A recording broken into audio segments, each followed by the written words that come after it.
Presiden nomor urut 3, Ganjar Pranowo menggulirkan usulan hak angket terkait usut soal kecurangan pemilu ke DPR RI. Ganjar menyatakan usul soal hak angket ini bukanlah hanya gertakan politik saja. Usulan hak angket yang digulirkan PDIP, didukung PKS, Nasdem juga PKB, merupakan cara terbaik untuk mengklarifikasi berbagai bentuk kecurangan pemilu 2024. Namun tentu saja usulan tersebut menimbulkan pro kontra. Mantan Ketua Mahkamah Konstitusi Jimli Asidiki berkomentar bahwa banyak saluran yang bisa ditempuh jika ada kecurangan pemilu, yaitu Bawaslu, DKPP maupun mengajukan sengketa ke MK. Sementara Mahfud MD menyatakan jalur politik melalui hak angket ke DPR tidak bisa membatalkan hasil pemilu, tapi bisa menjatuhkan sanksi politik kepada Presiden, termasuk impeachment tergantung konfigurasi politiknya. Hidup demokrasi! Hidup keadilan! Di Jawa Timur sendiri, sejumlah aksi demo pun muncul akibat wacana adanya hak angket ini. Sejumlah massa yang menggelar aksi unjuk rasa menolak hak angket dengan mendatangi kantor DPC PDI Perjuangan di Jalan Setail, Surabaya, Jumat sore lalu. Dalam aksinya, pendemo menyalakan lilin sambil mendoakan anggota KPPS yang gugur saat bertugas. Sambil berorasi, massa juga membawa poster bertuliskan penolakan digulirkannya hak angket oleh legislatif terkait pemilu yang telah berlangsung. Selain proses perhitungan atau rekapitulasi KPU masih berlangsung, massa juga menilai jika di Surabaya tidak ada kecurangan, sehingga tak perlu menggelar hak angket. Massa yang berdemo ini mengatasnamakan dirinya sebagai Gerakan Rakyat Surabaya untuk Keadilan atau GERUDUK. Sementara itu, sejumlah tokoh ulama, Habib dan cendekiawan Jawa Timur yang mengatasnamakan dirinya Forum Penyelamat Pemilu Jurdil atau FJPP melakukan deklarasi yang menyatakan menolak pemilu tahun 2024 yang dinilai penuh kecurangan, ketidakadilan, intervensi, intimidasi, dan pengancaman. Selain itu juga mendesak DPR RI untuk melaksanakan hak angket meminta pertanggungjawaban pemerintah. Menyatakan mosi tidak percaya kepada penyelenggara pemilu tahun 2024, serta menyatakan mosi tidak percaya kepada Presiden RI yang tidak memberi teladan yang baik dalam melaksanakan Pilpres 2024, serta mendesak DPR RI untuk memakzulkan Presiden Republik Indonesia. Dialog terkait pro kontra usulan hak angket ini selengkapnya kami hadirkan dalam Jatim Gaspol, Gagasan Politik Jawa Timur, hanya di JTV.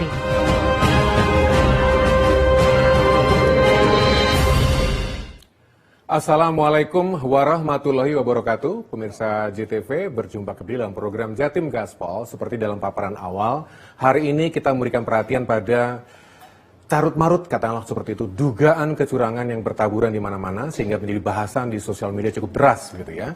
Dan ini tidak hanya di sosial media, tapi di kanal-kanal diskusi, forum-forum diskusi politik juga bermunculan dan menjadi diskusi juga yang cukup semarak. Nah, untuk itu tema besar kita pada edisi kali ini Jatim Gaspol memberapa perhatian babak baru usulan hak angket untuk kecurangan pemilu.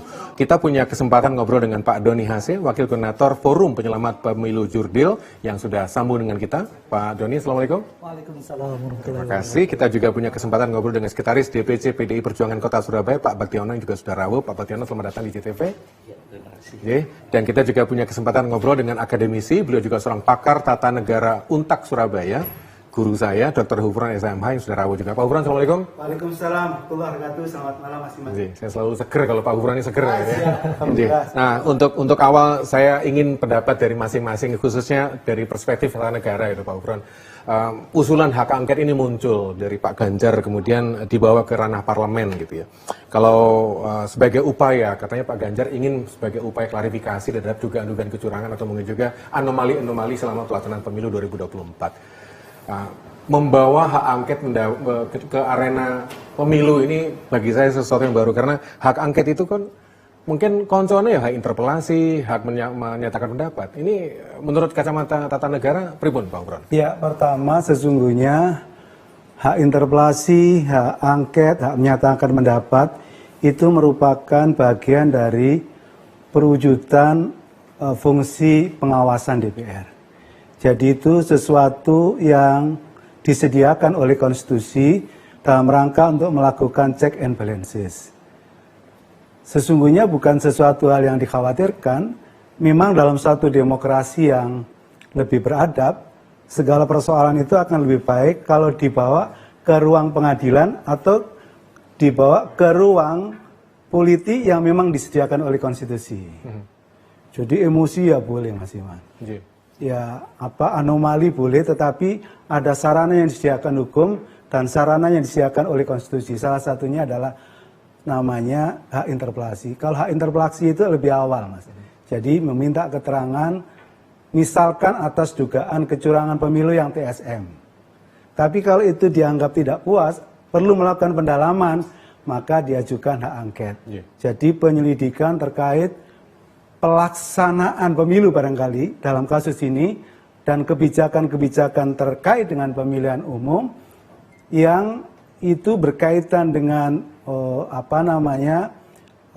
disebut sebagai penting, strategis, berdampak luas dan diduga bertentangan dengan peraturan perundangan. Sesungguhnya boleh saja dugaan-dugaan kecurangan tadi itu, maka nanti itu akan dijawab melalui apa yang disebut dengan angket gitu. Jadi sesungguhnya bukan sesuatu hal yang, tetapi kalau ini tidak puas maka bisa kemudian naik kelas menjadi hak menyatakan pendapat. Hak menyatakan pendapat ini agak ngeri-ngeri sedap Mas Iman. Karena itu bisa dipakai pintu masuk untuk pemakzulan. Sesungguhnya di situ. Jadi ini sesuatu hal yang memang zamannya Pak Habibie, zamannya Gus Dur, zamannya Pak SBY, hak itu digunakan. Termasuk di 2009 kita sangat mengikuti terkait dengan angket Senturi. Jadi sebenarnya tidak ada persoalan yang perlu dikhawatirkan, apalagi prosesnya antara interpelasi, kalau itu angket sama hak menyatakan pendapat dan pemakzulan itu butuh waktu yang panjang, Mas. Baik, saya izin ke Pak Bagiono karena Pak Ganjar yang mengusulkan gitu.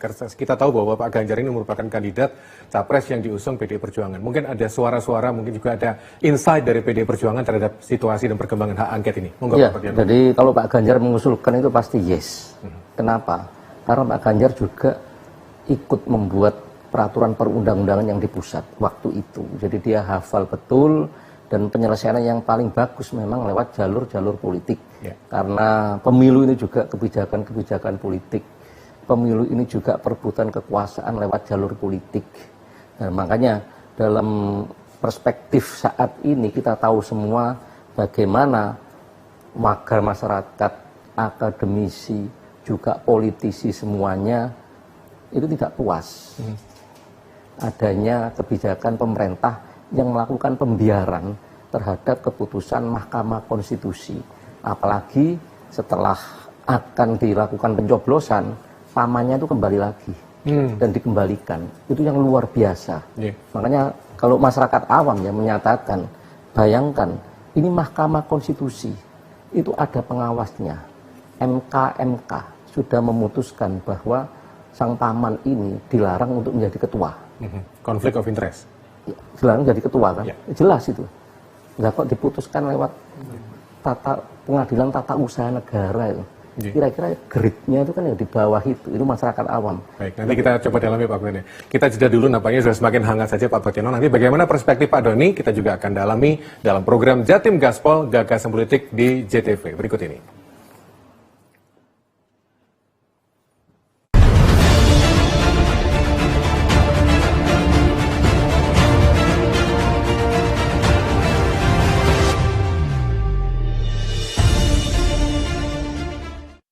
Pemilu 2024 bisa berjalan damai, jujur, dan adil. Sukses membudidayakan buah melon dengan jenis Intanon di pekarangannya. Puluhan penyandang disabilitas berhasil masuk saat rekrutmen KPPS pada pemilu besok. Sekarang harga beras tembus di angka Rp14.500 per kilogram. Hujan lebat dengan intensitas tinggi yang terjadi selama 2 hari terakhir mengakibatkan Sungai Buntung meluap. Kebakaran ini diakibatkan korsleting lampu sen akibat terkena air hujan.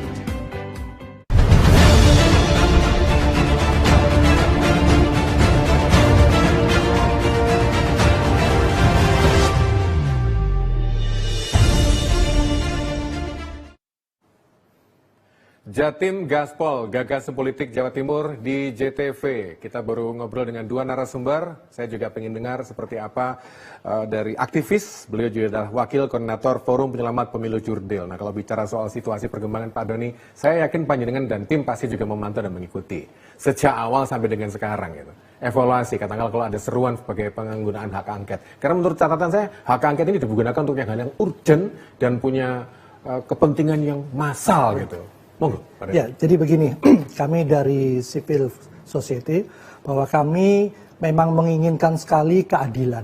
Kami menginginkan sekali perubahan dan sesuatu yang menerangkan masyarakat kita semua bahwa terjadi ketidakadilan, ketidakjujuran dan terjadi sesuatu yang sangat kita risaukan, itu perlu jalan keluarnya adalah hak angket itu tersebut. Kami berharap 01 dan 03, partai-partai dan lain, itu untuk bersama-sama serius menjalankan hak angket, karena itu yang diharapkan. Dan saya pikir dari pihak yang lain untuk berbesar hati, karena dengan hak angket ini bisa menjawab segala sesuatu yang mungkin didugakan, bisa sampaikan bahwa itu tidak benar, bahwa itu tidak, bisa dibuktikan di situ. Jadi kami melihat dari kawan-kawan di masyarakat bawah sudah sangat geram, sudah sangat gundah bahwa hal ini harus diselesaikan. Kita cukuplah dari beberapa persoalan bangsa pemilu kali ini, kita cukupkan. Mari kita sama-sama menjalankan kedaulatan, kita kembalikan pada masyarakat. Pak Doni Nyonsewu, kalau tadi menggunakan istilah gundah. Gundah ini khusus untuk pemilu presiden, pemilu legislatif, atau gimana? Kebetulan kami adalah relawan, jadi FPPJ. Kami mensoroti, memfokuskan kepada pilpresnya dahulu. Karena kalau pileg, monggo silakan kawan-kawan di legislatif, di dewan partai yang menyelesaikan. Kami konsen di situ, karena kami tidak punya kapasitas di dalam perpolitikan, di dalam dewan, begitu. Dari kawan-kawan sendiri, apakah sudah ada data mungkin tentang dugaan kecurangan? Betul, jadi kami itu ada THN, jadi Tim Hukum Nasional, itu kita bersama-sama dengan lawyer yang lain, itu kita membuat satu tabulasi kecurangan. Tentunya kami sudah menyiapkan segala kecurangan, video, bukti-bukti yang lain. Tetapi kami berharap hak angket ini menjadi jalan keluar penyelesaian bangsa ini. Kita cukupkanlah kawan-kawan yang berada di seberang sana untuk sama-sama kita menjalankan hak angket. Pak Bagtiono, saya kembali kepada Panjenengan. PDI Perjuangan bersama PKB, Nasdem, PKS, ini kan katakanlah kalau memang menjadi satu kekuatan baru, apakah bisa yakin menggolkan hak angket ini di parlemen, di DPR? Kalau kita tidak yakin, kita kan meragukan para akademisi, kita meragukan para guru besar, kita meragukan para mahasiswa yang sangat kritis terhadap kebijakan negeri ini. Itu nanti bisa dinilai. Breakdown-nya nanti ke masyarakat. Iya, ke masyarakat itu kan, pokoknya kita happy, kita dapat sesuatu kan gitu. Tapi bayangkan tadi saya lihat di televisi, media itu, orang antri beras itu luar biasa. Orang itu tidak menghiraukan hak angket. Yang memikirkan siapa? Ya para akademisi, para yang memperhatikan seperti Pak Doni, aktivis seperti akademisi, seperti ini politisi. Ya, kita ini yang dipercaya masyarakat, gitu loh. Masyarakat itu jangan sampai terbebani. Sudah hidupnya susah, hidupnya berat. Sekarang barang kebutuhan pokok itu naik. Ini naiknya bukan naik sembarangan ini. Ini naiknya itu drastis. Jadi janji-janji yang disampaikan itu sudah tidak sama semua. Oleh karena itu, kalau kita sudah bersatu, para pemikir, akademisi, guru besar, termasuk para mahasiswanya, politisinya, kalau kita tidak menyambut ini, terus negara ini mau jadi apa? Data disuplai semua. Ini tinggal para politisinya tadi yang sudah mereka tahu situasi dan kondisi yang di dalam. Itu tinggal jalan saja. Ini berbeda loh dengan kasus Senturi, kasus-kasus lain ini sangat berbeda. Karena ini sudah dipersiapkan sejak sebelumnya panjang sekali. Kita tahu semua. Coba bayangkan, satu TPS itu maksimal 300 kertas suara. Ya, rata-rata yang hadir itu 60% sampai 70%. Bayangkan, 02 itu dapat 600, 800, 1000. Itu bagaimana caranya? Itu dipindah kemana-mana, itu lari ke situ semua. Jadi kan apa artinya? Bahwa kebohongan, terus kenakalan di kubu yang sana itu ingin meraup kekuasaan, ingin menguasai kekuasaan, itu sudah dipersiapkan sejak lama. Kalau bayangkan warga masyarakat melakukan pembunuhan berencana, itu hukumannya itu hukuman mati. Kalau ini kekuasaan yang diraih dengan kebohongan, dengan kecurangan, secara terstruktur, sistematis dan masif, ini apa? Bapak kalau bicara soal hak angket kan parlemen juga di kota kan pernah, tapi gagal lah. Yang mau dibuat angket kita, termasuk kita kan wali kotanya kan dari PD Perjuangan selama 3 kali ini, dan kita bisa membuktikan kalau ini tidak terjadi apa-apa.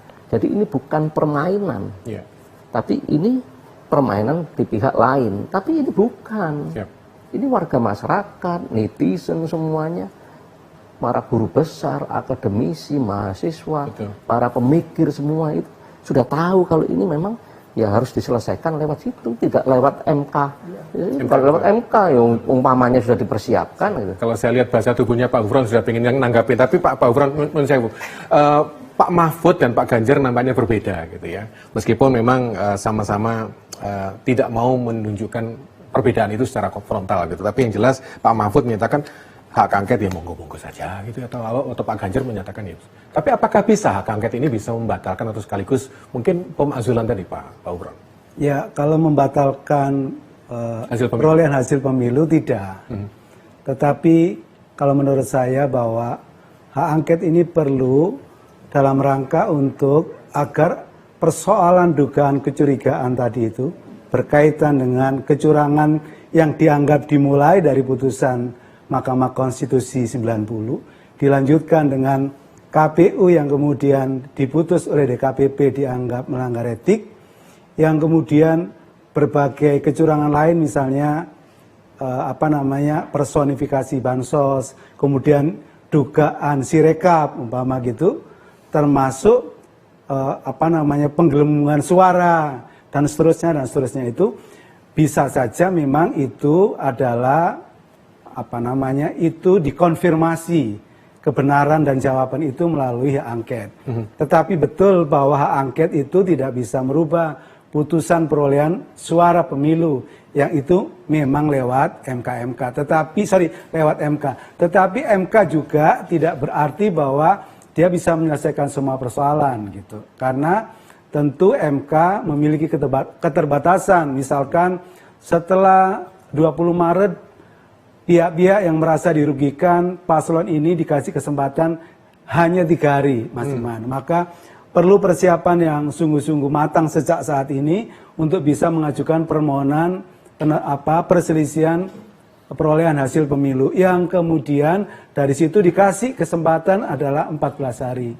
Untuk kemudian memeriksa mengadili soal yang kecurangan yang dianggap TSM tadi Mas Iman. Baik, Pak Gufron, nanti saya mohon penjelasan pencerahan sekaligus tahapan-tahapan untuk pengajuan hak angket, mungkin dari awal sampai dengan prosesnya. Nanti Pak Gufron bisa memberikan penjelasan dan Pak Pak juga bisa menanggapi dan Pak Doni juga bisa merespon juga. Kita masih bersama dalam program Jatim Gaspol di JTV. Kembali sesudah ini.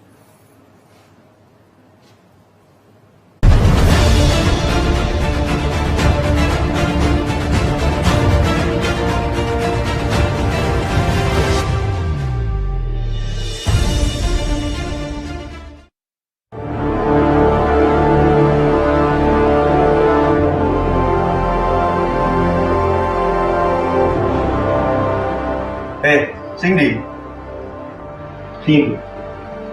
Nomor 1, coba. Saiki wayahe lur. Oh, nomor loro. Yuk, nonton pojok kampung. Oke, nomor 3. Beritane wong Jawa Timur.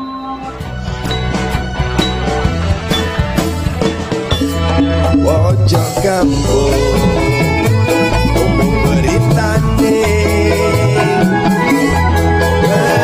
kiai yo ayu rupane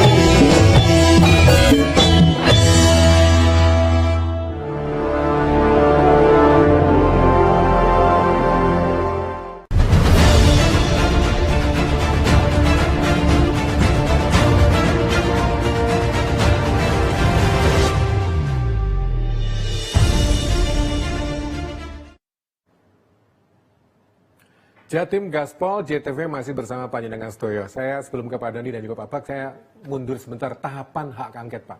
Dari titik awal sampai dengan akhir nanti seperti apa sih Pak prosesnya? Ya, syaratnya sederhana bahwa sekurang-kurangnya ada 25 anggota DPR yang itu lebih dari satu fraksi.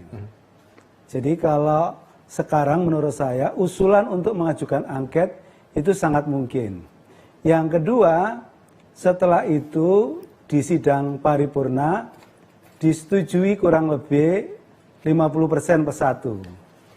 Jadi kalau koalisinya solid antara koalisinya paslon 3, PDIP, P3 digabung dengan koalisi perubahan, ada Nasdem, PKS dan PKB, itu angkanya 314 suara.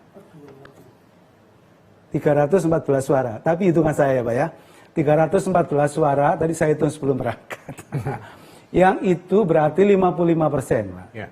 Jadi sesungguhnya sangat terbuka kemungkinan bahwa hak angket ini bisa diwujudkan. Termasuk pengambilan keputusan disetujui oleh rapat paripurna yang jumlahnya memang melebihi 50% per satu, sementara di kubunya paslon 2 itu 261 gitu. Maka kalau menurut saya kemungkinan untuk bisa diwujudkan itu adalah sangat besar. Maka dari kubu paslon 2 berusaha untuk kemudian merangkul dia agar ini tidak utuh gitu. Yeah. Sehingga persoalannya adalah apakah koalisi paslon 1 dan 3 ini solid, tidak berubah pikiran di tengah jalan. Saya kira itu sebuah pertarungan. Betul. Karena saya khawatir bahwa politik itu katanya tidak ada yang abadi, tidak ada kawan yang abadi adalah kepentingan. Nah, khawatir di tengah jalan ada perubahan perubahan pikiran sehingga tidak solid lagi gitu.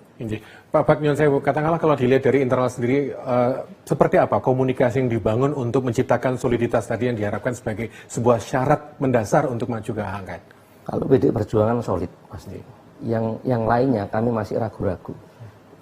Ada komunikasi Pak dengan yang lainnya? Ada, pasti ada. Kita komunikasi terus. Jadi kalau yang di pusat itu pasti komunikasi yang di pusat, kita yang di bawah menjalin hubungan yang sebaik mungkin, seharmonis mungkin, bahwa ini tujuan bersama untuk Indonesia yang lebih baik agar kita ini tidak malu. Kalau dari penjelasan Pak Buron tadi, kalau PDIP sendiri solo tunggal begitu nggak bisa Pak ya? Nggak bisa karena harus satu fraksi plus satu. Jadi minimal 2. Iya. Dan nanti keputusan di sidang paripurna itu 50% plus 1. Yang saya khawatirkan, kan ini ada caleg-caleg partai lain tadi yang tidak jadi. Ya. Itu yang diprotoli nanti oleh sana. Jadi secara kita kan tahu Demokrat kan sudah lari ke sana, ya kan? Satu diambil, semua pasti manut. Ya, ini belum tentu nanti itu dalam vote nanti Demokrat itu ikut sana semua, belum tentu. Ya. Anggotanya oleh ya. Ini karena vote-nya ini one man one vote. Ya. Bisa diambil ke sini sebagian. Bisa. Yang dari pihak 01, 03 itu juga demikian. Yang caleg-caleg tidak jadi, entah nanti patut diduga diberi sesuatu bisa ke sana. Entah jabatan, entah sesuatu bisa ke sana juga. Waktu vote sama dengan kasus Bank Senturi dulu. Ya. Interpelasi masuk. Tapi setelah di sana dibobol semua. Termasuk dari PD Perjuangan ada yang tidak hadir. Dari yang lain juga tidak hadir. Bisa seperti itu. Ya. Dan itu luar biasa. Itu luar biasa apanya ya? Percaturannya. Baik, saya ke Pak Dandi ini saya katakanlah kalau Prof Jimli mantan Ketua MK itu juga sudah menyatakan bahwa ada dugaan kecurangan, kan bisa dibawa ke DKPP, Dewan Kehormatan Penyelenggara Pemilu, atau mungkin juga lewat Bawaslu, bahkan sampai ke MK sendiri. Kenapa harus hak angket? Menurut panjenengan apa ya? Jadi kami ini kan berpengalaman, kita semua berpengalaman di 2019 yang melewati hal-hal demikian hanya begitu saja. Ada kasus di Sampang, tidak terjadi pemilihan, tidak terjadi pencoblosan, tetapi sudah ada yang dicoblos. Kami sudah berangkat ke sana, THN ke sana, kami membuat laporan ke Bawaslu, ya begitu-begitu saja. Jadi saya pikir ini hak daripada masyarakat untuk menyampaikan kepada wakilnya di sana. Kami berharap para wakil rakyat membuat sejarah bangsa bahwa saatnya ini waktunya untuk membuat sejarah emas, membuat terang benderang kesalahan-kesalahan daripada yang bertanggung jawab penyelenggaranya. Saya berharap kepada partai-partai pendukung kami yang ada di 01 itu PKS, Nasdem dan PKB, insya Allah kita solid. Dan apabila dari semua partai pendukung hak angket ini tidak solid, mohon masyarakat ini melihat siapa-siapa saja individu yang balelo, siapa-siapa yang tidak ingin negara ini menjadi baik, mari kita expose. Kami rasa kami dari masyarakat akan melakukan itu sungguh-sungguh. Kita akan memantau betul siapa-siapa yang akan melakukan pengkhianatan terhadap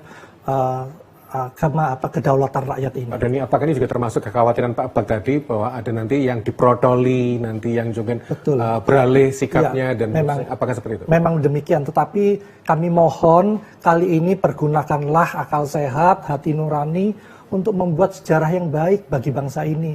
Cukupkanlah apa tidak ingin kita semua. Sebetulnya hak angket ini baik sekali untuk semua pihak. Sehingga ke depan kita akan punya negara yang demokratis sekali, bukan negara kerajaan.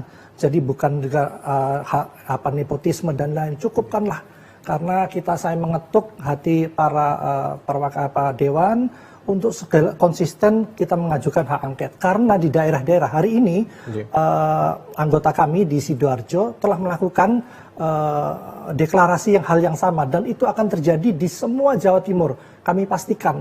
Karena apa? Itu pertemuan dari segala keinginan untuk mengadakan satu perubahan negara ini. Kalau bicara soal perubahan, ini saya juga membaca bahwa dalam kontestasi pemilu, kontestasi politik apapun, namanya menang kalah itu kan biasa. Yes. Katakanlah kalau sekarang ini ada situasi yang berkembang, ya. Menurut Anda gimana? Ya, bagi kami sudah terbiasa kalah.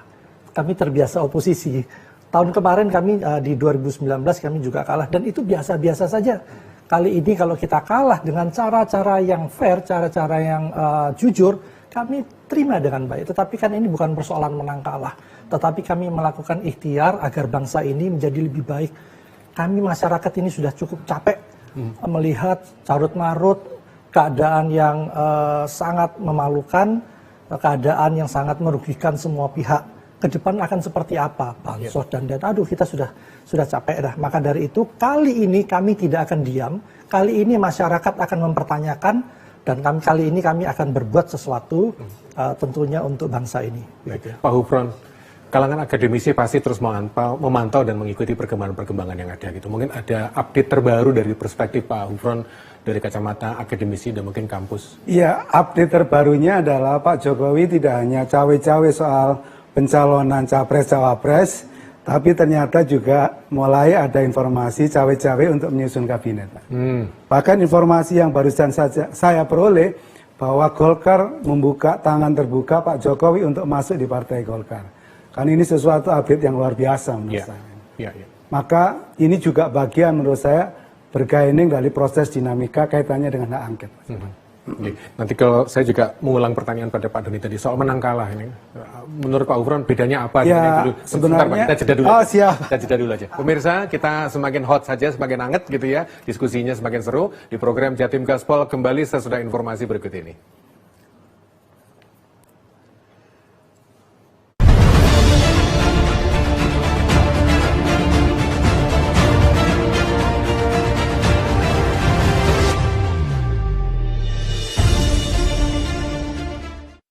Pengen dapat update info sembako? Iya. Mau karaokean bareng? Iya. Pengen dirambang? Iya. Mau dapat rekomendasi wisata? Iya. Tonton terus. Merdeka Paten, Kata Paten. Iya.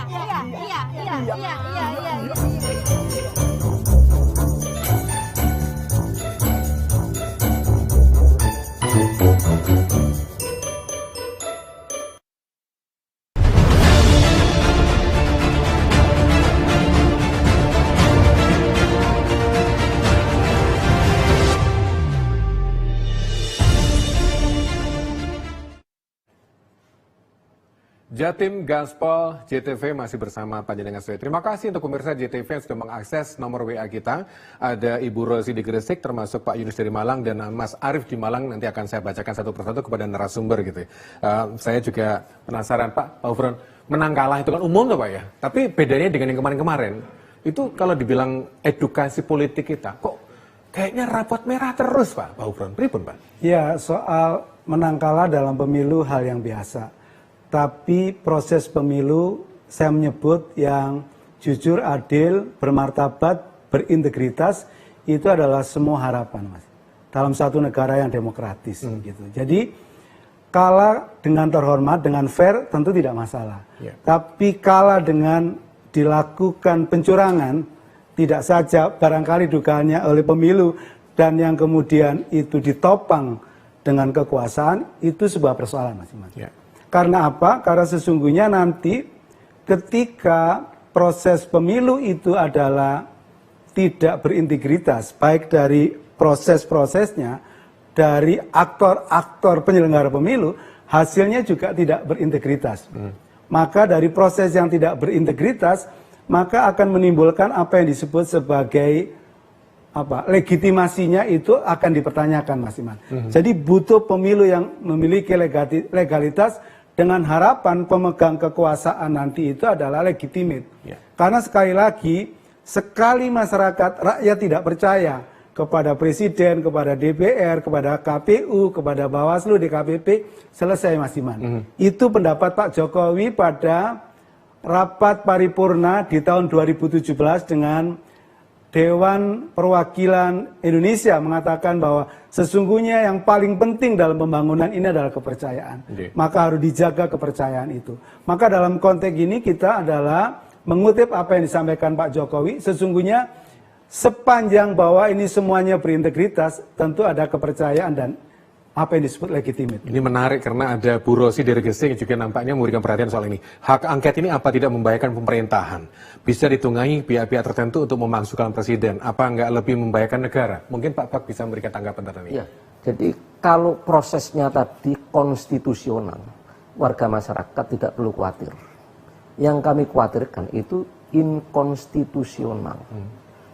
Interpelasi itu bertanya, angket, melakukan penyelidikan, itu konstitusional dijamin oleh undang-undang.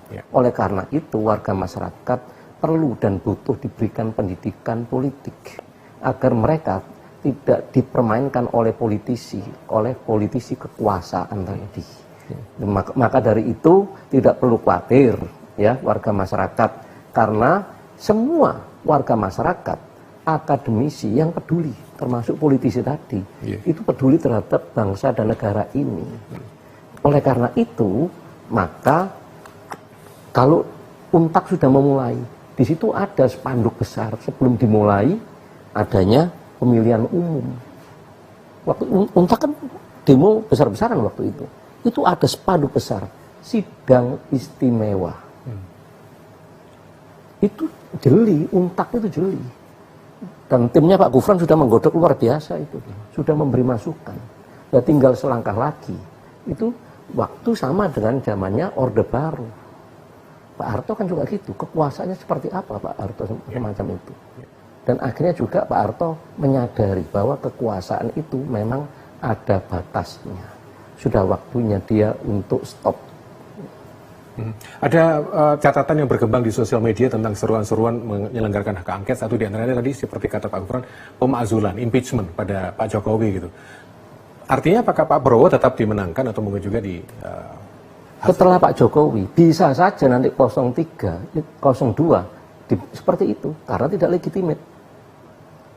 Karena jargon untuk pemilu sejak zaman dahulu itu adalah jurdil dan luber. Artinya jurdil jujur dan adil bagi penguasa dan penyelenggara. Nah kalau penguasa dan penyelenggaranya, penguasanya barisannya Pak Jokowi, penyelenggaranya KPU, termasuk MK-nya juga ikut. Semacam ini mereka tidak jujur dan tidak adil. Pemilu semacam apa semacam ini? Dan kita dalam penyelenggaraan itu kita terus mengingatkan terus. Misalnya kalau itu sudah diingatkan, oke stop. ya dari MK stop, diganti yang lain, selesai. Cawe-cawe, misalnya tidak cawe-cawe stop, selesai.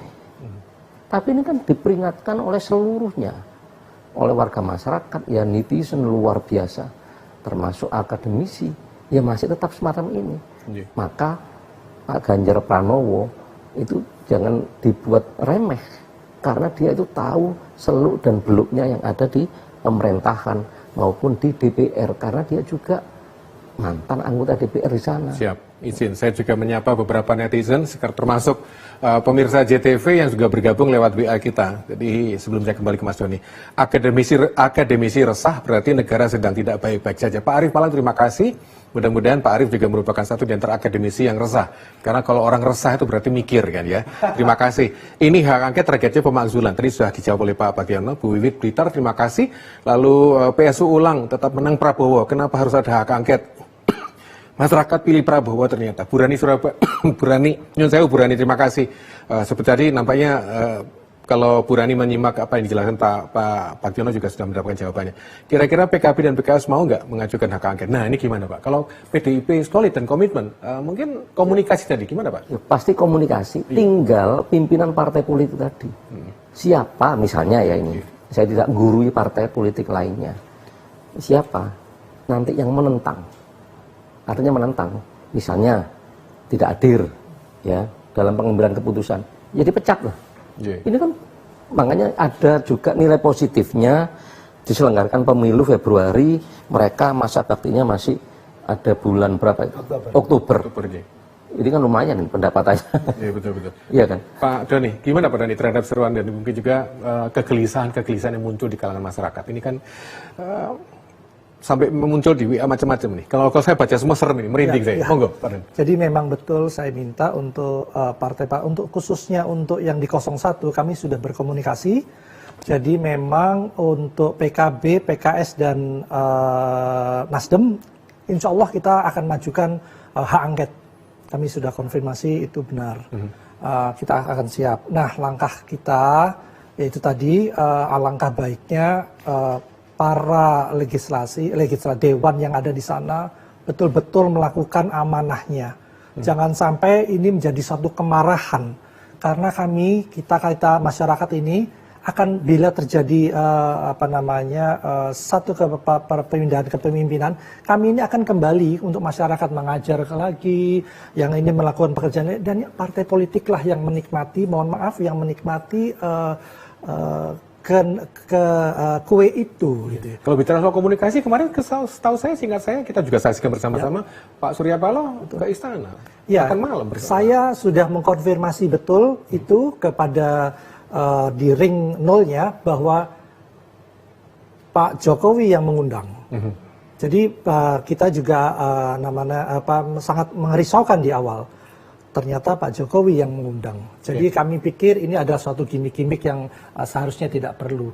Dan kecurangan ini memang sebelum di TPS. Jadi pra-TPS memang sudah dilakukan. Dan itu kita buktikan di hak angket nanti. Siap. Terima kasih juga untuk para pemirsa JTV. Ada banyak dan deras sekali.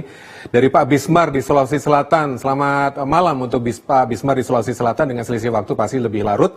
Hak angket jelas undang-undangnya ada gitu ya. Ini kan hanya ingin menyelidiki kecurangan. Jika tidak curang, simpel aja. Kenapa harus ditolak? Sepakat. Hak angket endingnya kemana? Karena presiden jabatannya mau habis. Yang dimakzulkan itu siapa? Gitu ya. Terima kasih. Ini rasanya juga merupakan jawaban yang luar biasa. Dimakzulkan presiden, prosesnya lama. Baik, proses tapi kudu ya. Gimana coba? Usulan hak angket, sebenarnya yang usul itu percaya nggak pemilu 2024? Dan, mungkin kalimatnya harus beda. Usulan hak angket. Sebenarnya yang usul ini percaya nggak sih dengan pemilu 2024? Dan apa sudah berjalan atau belum ya? Tolong dijawab Bapak-Bapak. Nanti kita akan coba respon dari perspektif narasumber masih dalam program Jatim Gaspol JTV. Kembali sesudah ini.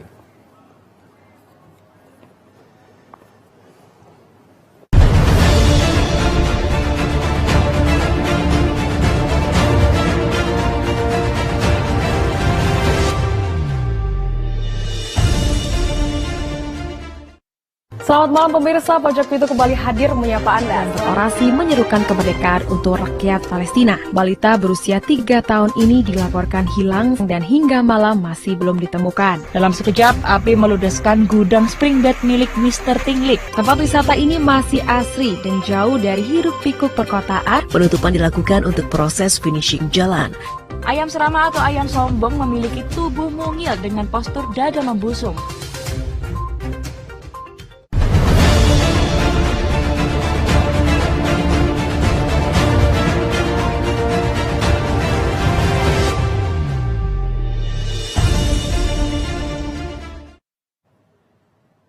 Jatim Gaspol penggal terakhir, kita nanti akan baca beberapa WA yang cukup seru, lumayan ini. Terima kasih untuk partisipasinya. Dan ini juga ada yang memberikan perhatian, tapi sayang tidak mencantumkan nama. Jangan bawa-bawa nama masyarakat. Kami menghargai hasil pemilu, tapi jangan bawa nama curang untuk menurunkan Jokowi. Kami siap bela Jokowi. Terima kasih untuk pemirsa JTV, meskipun namanya nggak tercantum, tapi mudah-mudahan saja ini merupakan aspirasi yang juga kami udarakan.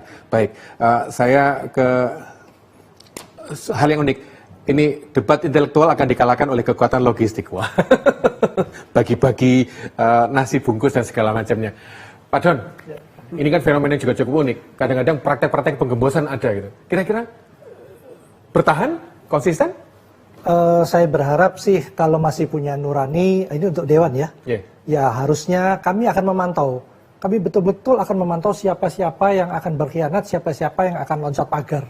Kami akan posting, kami akan expose siapa namanya, siapa orangnya, akan kami berikan hukuman sosial, rasanya seperti itu. Karena cukup deh, kita sudah selesai untuk persoalan bangsa ini, masyarakat ini, kami menyampaikan untuk masyarakat yang dirugikan. Kami masyarakat yang dirugikan dengan ketidakadilan pemilu ini. Begitu kira. Pak, dengan situasi seperti ini, katakanlah kalau mungkin soliditas itu sudah berapa persen untuk menuju ke hak angket? Kalau PDI Perjuangan, saya percaya di bawah komando Ibu Megawati. Karena kita ini ya partai paling tua. Kita sampai berubah nama mulai PNI, PDI pecah jadi 2. Kita juga yang menjadi motor perubahan waktu itu. Dimulai tahun 1993, kita yang dihajar habis-habisan. Banyak juga anggota-anggota kami, teman-teman kami yang hilang, diculik, tidak kembali. Kuda Tuli itu ya? Kerusuhan dapat 27 Juli. Juga di Surabaya 28 Juli. Kita sudah cukup, itu berhenti sampai di situ. Ini jangan sampai terulang kembali ke sana. Maka soliditas, namanya kalau dulu kristalisasi, kita mengkristal ini, kita harap juga tetap solid. Dan juga harapan lain dari partai lain. Jangan sampai nanti itu diiming-imingi sesuatu jabatan atau sesuatu yang melebihi kemampuan dari anggota DPR dan lain tadi, terus dia akan pindah. Tidak menutup kemungkinan ini para ya cukong-cukong, bandar-bandar politik, politisi semuanya ini ya bagaimana untuk mempertahankan itu. Baik, Pak Hufron, sebagai kata pamungkas, katakanlah kalau kita menjaga situasi supaya tetap adem sehingga dunia internasional melihat Indonesia pemilunya itu ada catatan. Jadi kalau menurut saya jalur hukum mengajukan permohonan perselisihan hasil pemilu menurut saya tetap perlu dilakukan dan disiapkan bukti-bukti TSM sejak sekarang menurut saya. Yang kedua, tentu pilihan jalur politik karena itu juga sebuah sarana yang disediakan oleh konstitusi, itu hak konstitusional. Menurut saya perlu menurut saya dilakukan tentu dengan prasyarat tadi Mas Iman. Satu, bahwa mereka harus memiliki soliditas agar sampai terwujud tidak saja berhenti di usulan Mas Iman, tapi sampai pengambilan keputusan, memanggil presiden, kemudian itu sebagai subjek atau objek yang kemudian hak angket, termasuk barangkali nanti memanggil KPU, Bawaslu, DKPP, dan barangkali ya tentu adalah pihak-pihak terkait yang relevan terkait dengan dugaan kecurangan ini, Mas. Untuk sambil menunggu penguatan hak angket, kapan Pak pengajuannya? Menurut Pak Hufron, kira-kira? Untuk mengajukan hak angket, kapan ideal? Ya sesungguhnya lebih cepat, lebih baik, Mas. Gitu. Kenapa? Karena ini kan berkejar-kejaran dengan waktu di mana ini proses rekapitulasi baru nanti 20 Maret gitu. Sementara teman-teman di para caleg anggota DPR itu tentu kan juga mengawal suaranya, Mas. Jangan sampai pindah ke lain hati gitu. Maka itu harus butuh konsentrasi untuk bagaimana komunikasi, koordinasi dalam rangka menggunakan waktu ini dengan sebaik mungkin. Termasuk kalau memang bahwa ini dikaitkan dengan apa yang disebut dengan pemakzulan. Karena jangka waktunya pendek, kalau tidak fokus, tidak serius, tidak solid, menurut saya bisa masuk angin tengah jalan. Masuk angin. Terima kasih juga untuk pemirsa JTV dari Bontang, Kalimantan Timur juga ikut partisipasi. Matur nuwun, terima kasih untuk Bontang dan juga memberikan perhatian soal seruan-seruan lapor ke Bawaslu, tapi Bawaslu menolak supaya dibawa ke MK saja. Terima kasih untuk partisipasi semuanya yang sudah bersama-sama kita di WA JTV. Matur nuwun. Pak Gufron, matur nuwun untuk rawuhipun. Pak Fadilon, terima kasih untuk rawuh. Pak Doni, terima kasih. Mudah-mudahan sama-sama kita kawal. Sekaligus ini merupakan sebuah upaya edukasi politik yang menjadi lebih baik. Matur nuwun.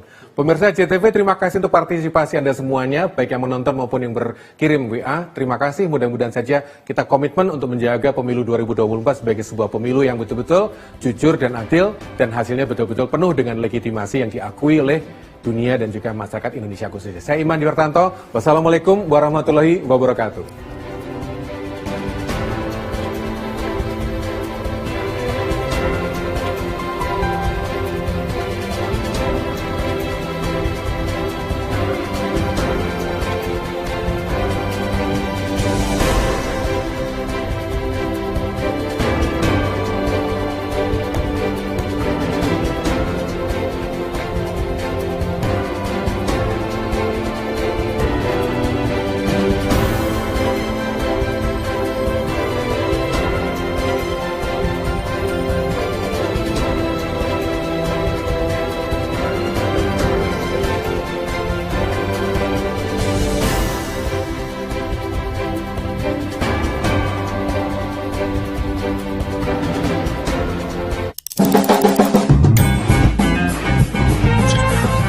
Ngopi sih yuk, Mas. Seru, Bude.